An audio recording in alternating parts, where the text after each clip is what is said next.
दोस्तों सबसे पहले टीएमसी लीडर मनोरंजन व्यापारी का ये स्टेटमेंट सुनिए।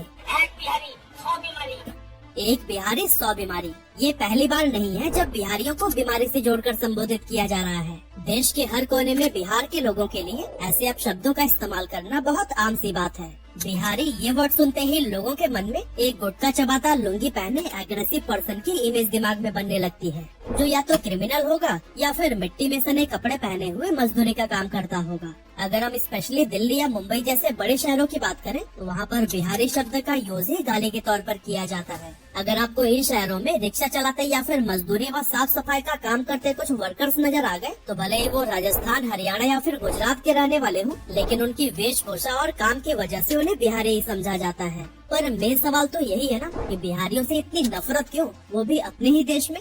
सो दोस्तों इसके पीछे जो मेजर रीजंस है ना, उनको हमने कई अलग अलग पॉइंट्स में बांट दिया है, जिसमें पहला है पॉलिटिकल इन्फ्लुएंस। अब दोस्तों इस पॉइंट को समझने के लिए हमें 1980s की अर्ली हिस्ट्री को देखना होगा। उस टाइम मुंबई में उनके लोकल वर्कर्स के बाद सेकंड लार्जेस्ट लेबर बिहार से ही आते थे और ये लोग बहुत मेहनती थे, इसीलिए इन्हें काम भी आसानी से मिल जाया करता था। ऐसे में जाहिर सी बात है कि वहाँ के लोकल्स के लिए कंपटीशन काफी ज्यादा बढ़ गया और उन्हें अपने खुद के स्टेट के अंदर काम मिलने में प्रॉब्लम होने लगी। उस टाइम महाराष्ट्रियन गवर्नमेंट भी स्टेट के डेवलपमेंट और उससे जुड़े प्रोजेक्ट को बहुत सीरियसली ले रही थी और इसी वजह से गवर्नमेंट अपने लोकल्स को ज्यादा प्रेफरेंस देने लगी।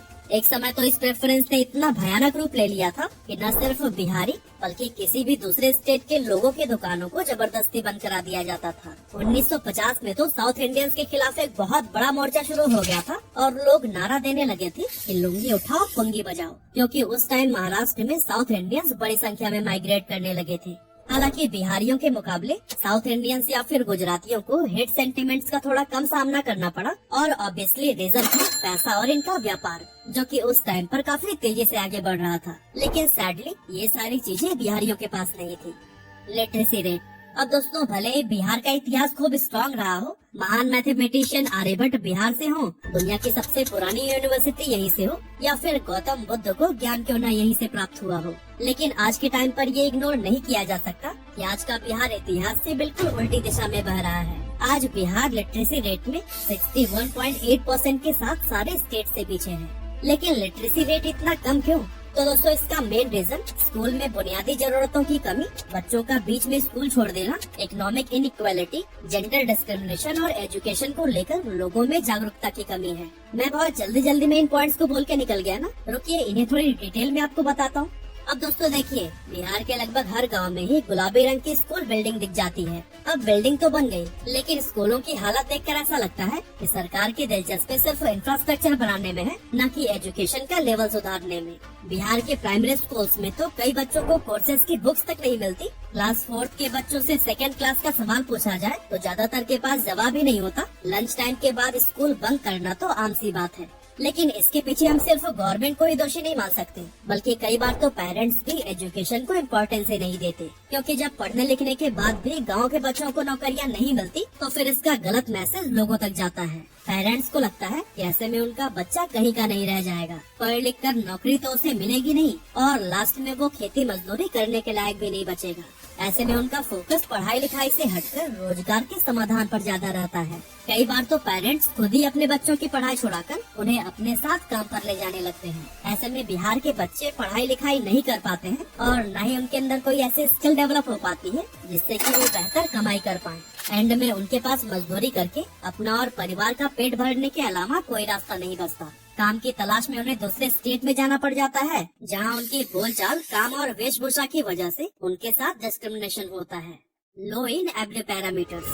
अब दोस्तों बात सिर्फ लिटरेसी रेट की नहीं है, बल्कि और भी कई सारे ऐसे पैरामीटर्स हैं जिनमें बिहार लोवेस्ट रैंक कर रहा है। 15 से 49 साल की महिलाओं में से 60.3% एनीमिया की शिकार होती हैं। हालांकि ये डेटा पहले 67.4% था, जिसमें बिहार ने थोड़ा सा प्रोग्रेस किया है, लेकिन ये काफी नहीं है, क्योंकि प्रेगनेंसी के दौरान एनीमिया होने से न सिर्फ माँ पर इसका बुरा असर पड़ता है, बल्कि बच्चे की हेल्थ पर भी इसका इम्पैक्ट देखने को मिलता है। समय से पहले बच्चे का पैदा होना, कम वेट और बाद में बच्चे को भी एनीमिया होने के चांसेस काफी ज्यादा बढ़ जाते हैं। और जब ऐसा बड़ी संख्या में होने लगे तो ये किसी भी स्टेट के लिए एक बहुत बड़ी चिंता का विषय बन जाता है। इसके अलावा गरीबी में भी बिहार बाकी स्टेट्स के मुकाबले टॉप पर आता है। वही अनएम्प्लॉयमेंट के मामले में ये हरियाणा और राजस्थान के बाद से तीसरे नंबर पर है। लेकिन दोस्तों, जब भी हम अनएम्प्लॉयमेंट जैसे मुद्दों की बात करते हैं ना, तो कहीं न कहीं बिहार के लोग यह कहने लगते हैं कि देश में सबसे ज्यादा आईएएस और आईपीएस ऑफिसर्स भी तो बिहार से ही आते हैं। अब सच में ये एक अच्छी बात है, लेकिन इसकी एक डार्क साइड अभी भी हमारी नजरों से दूर है। इतनी बड़ी संख्या में आईएएस और आईपीएस ऑफिसर्स बनने के पीछे का रीजन भी यही है कि गवर्नमेंट ने स्टेट इंडस्ट्रियलाइजेशन को बढ़ाने के लिए मेजर स्टेप्स लिए ही नहीं। लोगों को अच्छी प्राइवेट जॉब्स नहीं मिल रही है और थक हार कर उनका गोल सरकारी नौकरी ही बन रहा है। Inequality for women. दोस्तों, कहा जाता है कि जब एक वुमेन एजुकेट होती है तो फिर फैमिली का स्टेटस बदल देती है, और यही सेम चीज राज्य या फिर देश के लिए भी लागू होती है, क्योंकि जहाँ वुमेन एम्पावरमेंट नहीं होता वो देश तरक्की में हमेशा नीचे ही मिलेगा। बात करें बिहार की, तो यहाँ औरतों के लिए इनइक्वालिटी बहुत आम सी बात है। यहाँ पर जितना प्रेफरेंस लड़के के पढ़ाई को दिया जाता है, उतना लड़कियों को कभी भी नहीं मिलता। बेटी पढ़ाओ बेटी बचाओ बस नारे तक ही सीमित रह जाता है, क्योंकि लड़कियों के पैदा होते ही माँ बाप उसके एजुकेशन में इन्वेस्ट करने की जगह शादी और दहेज के लिए पैसे इकट्ठे करने में लग जाते हैं। अगर वो थोड़ा बहुत पढ़ भी ली तो एंड में उसे शादी करके सेटल ही होना पड़ता है। सेटलमेंट मतलब सिर्फ शादी। लड़कियों के लिए कैरियर जैसा तो कोई शब्द ही नहीं है, और अगर कोई कैरियर बनाना भी चाहे तो फिर उसके साथ ऐसा ट्रीट किया जाता है जैसे कि किसी अनएक्सपेक्टेड चीज की डिमांड कर ली हो। इस तरह से जेंडर डिस्क्रिमिनेशन के लिए सिर्फ मर्द ही जिम्मेदार नहीं है, बल्कि समाज, पॉलिसीज और पॉलिटिक्स भी इसमें अहम भूमिका निभाते हैं। कई लड़कियों की तो बीच में ही पढ़ाई बंद करा दी जाती है, और कई लड़कियां इसलिए स्कूल जाना बंद कर देती हैं क्योंकि वहाँ पर टॉयलेट की सुविधा नहीं होती। यही रीजन है कि जहाँ बिहार में 71.2% पुरुष लिटरेट हैं, वहाँ औरतों की संख्या सिर्फ 51.5% है। इन्हीं सभी रीजंस की वजह से बिहार पीछे होता जा रहा है, और यहाँ के लोगों को दूसरे स्टेट के लोगों से हेट का सामना करना पड़ता है। Caste politics. दोस्तों, कास्ट इंडिया में आजादी से पहले ही एक बहुत बड़ा सेंसिटिव मुद्दा रहा है, और इसे लेकर कई तरह के झड़प और दंगे इतिहास में आपको देखने को मिल जाएंगे। देश को कास्टिज्म से छुटकारा दिलाने के लिए कई एक्टिविस्ट ने भी अपना कंट्रीब्यूशन दिया, जैसे कि साउथ इंडिया में पेरियार और महाराष्ट्र में डॉक्टर बी.आर. अम्बेडकर। लेकिन लेट 80s के दौरान बिहार में ऐसा कोई भी नहीं था जो कि लोअर कास्ट के लिए फाइट कर सके। हालांकि कास्टिज्म वाली बीमारी यहाँ भी किसी महामारी की तरह ही फैली हुई थी, और लोअर कास्ट वालों के लिए सरवाइव करना मुश्किल होने लगा था। उसी दौरान लालू प्रसाद एक पॉपुलर लीडर के रूप में उभर कर सामने आने लगे, क्योंकि उनका नारा था विकास नहीं सम्मान चाहिए। अब इनके सीएम बनने के बाद लोअर कास्ट को सम्मान तो जरूर मिला, लेकिन बाकी का सिस्टम पूरी तरह से खराब होने लगा। बिहार में क्राइम रेट हद से ज्यादा बढ़ गया था। दिन दहाड़े हत्या और लूटपाट की घटनाएं तो आम सी हो गई, और लोग 7 बजे के बाद घर से बाहर निकलने में भी डरने लगे थे। यही रीजन है कि उनके शासनकाल को जंगल राज कहा जाता था। ये जंगल राज डायरेक्टली या फिर इनडायरेक्टली 15 से 20 सालों तक चलता रहा, जिसने बिहार के विकास की कमर तोड़ कर रख दी। कारखानों पर ताला लगने लगा, लोगों का रोजगार उनसे छिन गया, और गरीबी हद से ज्यादा बढ़ने लगी, जिसके बाद से लोग बड़ी संख्या में रोजगार की तलाश में पलायन करने लगे। लेकिन अफसोस की बात तो यह है कि जब ये लोग लौट कर अपनी स्टेट वापस आते तो फिर वोट जातिवाद पर ही देते थे। डेवलपमेंट ना बिहार सरकार का मुद्दा रहा है और न ही पब्लिक ने इसकी डिमांड की है। बस इन्हें रोटी कपड़ा मकान चाहिए, और सरकार भी उन्हें इसी में ही लपेट के सत्ता कायम रखना चाहती है। Manipulative politics. दोस्तों, जरा आप इस क्लिप को देखिए।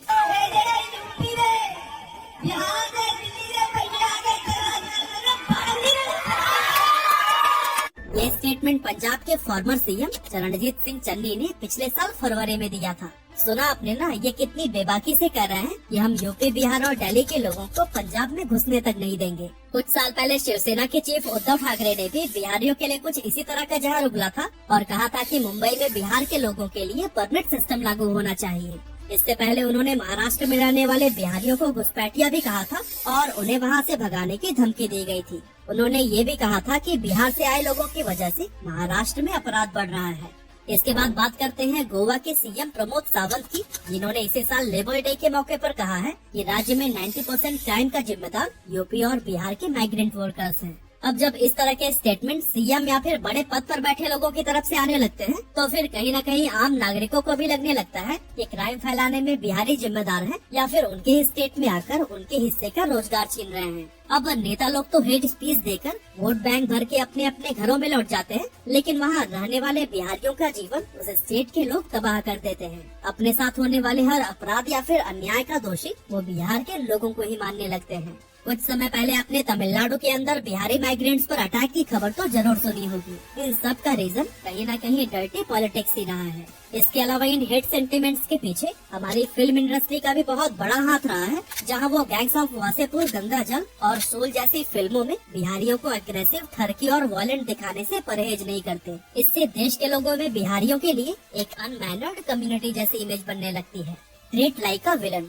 और दोस्तों, ये एक ऐसा कॉन्फ्लिक्ट है जो कि बहुत लंबे समय से चला आ रहा है। असल में सेंट्रल गवर्नमेंट हर स्टेट से टैक्स कलेक्ट करती है और फिर जिस राज्य में ज्यादा जनसंख्या या फिर गरीबी होती है उसे ज्यादा फंड एलोकेट किया जाता है। अब साउथ इंडियन स्टेट की पॉपुलेशन भी कम है और वो वेल डेवलप्ड भी है। ऐसे में गवर्नमेंट उनसे ज्यादा टैक्स कलेक्ट करती है और रिटर्न में उनकी स्टेट को बहुत कम दिया जाता है।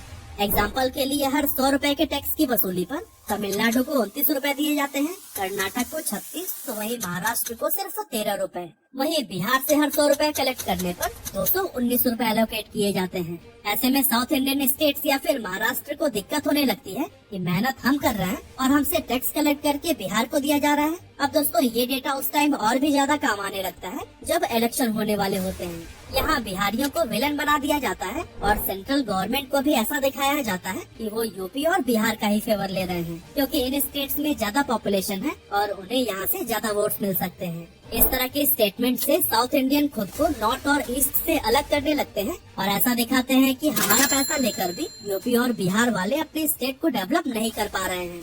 अब दोस्तों, आज के दौर की अगर बात करें तो हर एक चीज को ही पैसे से तौला जाता है। जिसके पास ज्यादा पैसा होता है लोग उसका ही सम्मान करते हैं। लेकिन बिहार में रहने वाले 2.97 करोड़ फैमिलीज में से 94 लाख से भी ज्यादा परिवार महीने के सिर्फ 6,000 रुपए या उससे भी कम कमाते हैं। और बिहार के लोगों के साथ डिस्क्रिमिनेशन होने का एक ये भी रीजन है, क्योंकि आज से लगभग 15 साल पहले हरियाणा भी कुछ इसी स्टेज पर था। कोई भी उस स्टेट या फिर वहाँ के लोगों के रिस्पेक्ट नहीं करता था, लेकिन जब वहाँ के किसान अमीर होने लगे तो फिर अचानक से लोगों का माइंडसेट ही उनके लिए बदल गया।